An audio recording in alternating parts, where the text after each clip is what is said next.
Assalamualaikum warahmatullahi wabarakatuh. Salam sejahtera untuk kita semua. Kembali lagi kita pada channel Imajinasi, channel yang sengaja dibuat untuk berbagi ilmu, pengetahuan, dan informasi.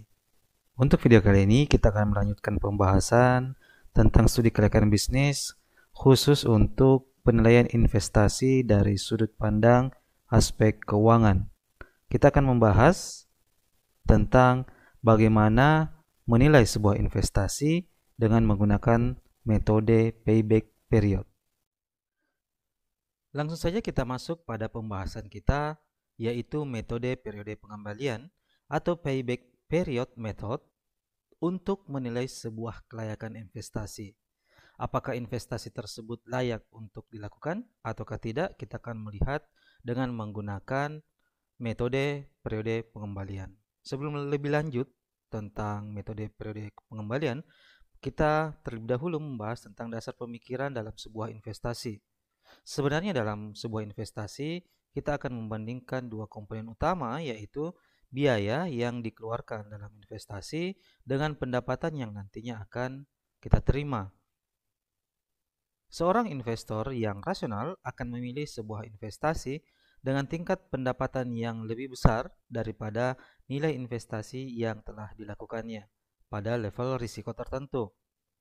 Sangat kecil kemungkinan atau bahkan tidak ada seorang investor yang akan melakukan sebuah investasi dengan nilai investasi yang lebih besar dibanding dengan pendapatan yang nantinya akan mereka terima.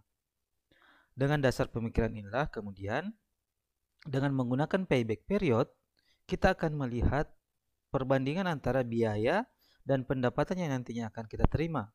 Atau dalam hal ini, nilai investasi yang telah dilakukan atau yang akan dilakukan kemudian akan dibandingkan dengan tingkat pendapatan yang diterima atau arus kas masuk yang nantinya akan diperoleh di masa mendatang. Apakah arus kas masuk tersebut lebih besar dari nilai investasinya, ataukah sebaliknya nilai investasi yang lebih besar daripada arus kas masuk. Misalnya, kita memiliki sebuah investasi sebesar 250 juta rupiah. Di sini kita akan melihat seberapa lama tingkat pengembalian yang nantinya akan diperoleh untuk nilai investasi sebesar 250 juta rupiah dibandingkan dengan arus kas yang diperoleh pada periode-periode mendatang. Berapa lama periode mendatang sehingga tingkat investasi yang dikeluarkan sebesar 250 juta tersebut kembali. Atau dalam hal ini, dari sisi waktu, berapa lama waktu yang dibutuhkan untuk mengembalikan tingkat investasi sebesar 250 juta rupiah. Kita ilustrasikan di sini, misalnya periode waktu tahun 1 atau tahun mendatang, apakah nilai investasinya kembali? Ataukah membutuhkan waktu 2 tahun mendatang, atau 3 tahun mendatang, 4 tahun mendatang, dan seterusnya. Di sini kita harus membatasi bahwa misalnya 250 juta rupiah ini dengan nilai ekonomis misalnya pada tahun tertentu. Atau dalam artian di sini ada limit waktu yang kita tentukan bahwa 250 juta ini memiliki nilai ekonomis sepanjang periode tertentu. Nah, dari sinilah kita akan melihat jika perhitungan payback period tersebut lebih kecil daripada limit waktu yang telah ditentukan, maka investasi tersebut dinyatakan layak untuk diterima. Begitupun halnya misalnya nilai yang diperoleh dari perhitungan payback period lebih besar daripada limit waktu yang telah ditentukan, maka investasi tersebut tidak layak untuk dilakukan. Bagaimana cara menentukan payback period atau nilai daripada payback period yang dimaksud, apakah lebih kecil daripada limit yang ditentukan ataukah lebih besar daripada limit yang ditentukan? Kita akan menggunakan beberapa rumus yang telah disajikan. Dalam video kali ini, kita akan menggunakan rumus untuk menentukan nilai payback period pada tingkat pendapatan yang sifatnya konstan. Nah, sebelum masuk pada rumus yang telah Tentukan payback period sebenarnya adalah metode yang digunakan untuk menghitung waktu periode yang diperlukan dalam mengembalikan uang yang telah diinvestasikan dari aliran kas masuk atau proceeds. Langsung saja kita menghitung dengan menggunakan rumus untuk payback period dengan tingkat pendapatan yang sifatnya konstan. Untuk menghitung nilai payback period dengan pendapatan yang sifatnya konstan, kita akan melihat nilai investasi dibagi dengan kas masuk bersih yang sifatnya konstan dikali dengan 1 tahun. Langsung saja kita menghitung simulasi dari kasus untuk nilai payback period pada tingkat pendapatan yang sifatnya konstan. Di sini kita menggunakan format Excel. Diilustrasikan bahwa nilai investasi yang berlaku adalah 250 juta rupiah dengan tingkat bunga yang berlaku adalah sebesar 13%.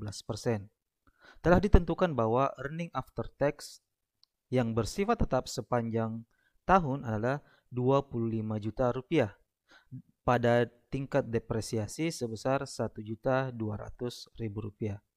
Sebelumnya kita menghitung dulu berapa kas bersih yang diperoleh pada setiap periode. Di sini kita lihat earning after tax adalah sebesar 25 juta rupiah dengan depresiasi sebesar 1.200.000 rupiah. Kita hitung dulu kas bersihnya sama dengan earning after tax sebesar 25 juta rupiah ditambah dengan tingkat depresiasi sebesar 1.200.000 rupiah sehingga diperoleh kas bersih sebesar 26.200.000 rupiah.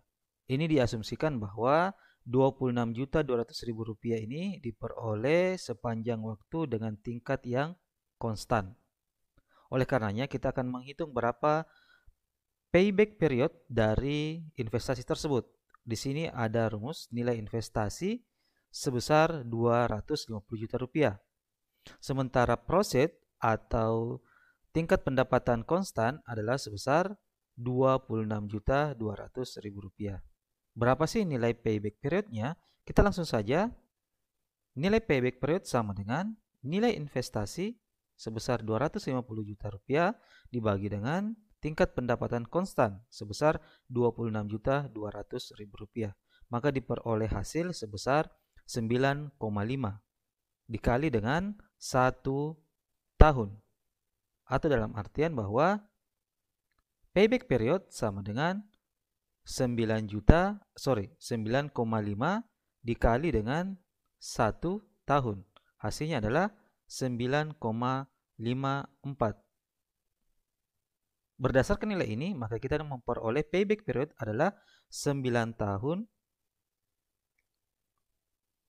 dan 5 bulan.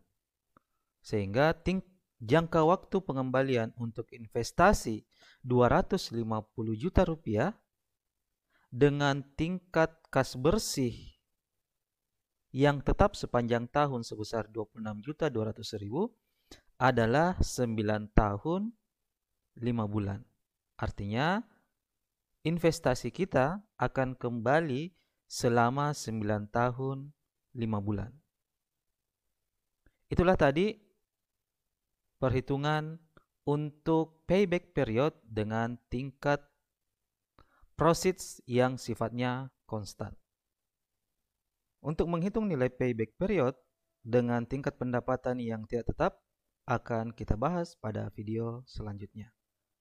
Terima kasih banyak telah menyaksikan video ini. Tetap pada channel Imajinasi, channel yang sengaja dibuat untuk berbagi ilmu, pengetahuan, dan informasi. Wassalamualaikum warahmatullahi wabarakatuh.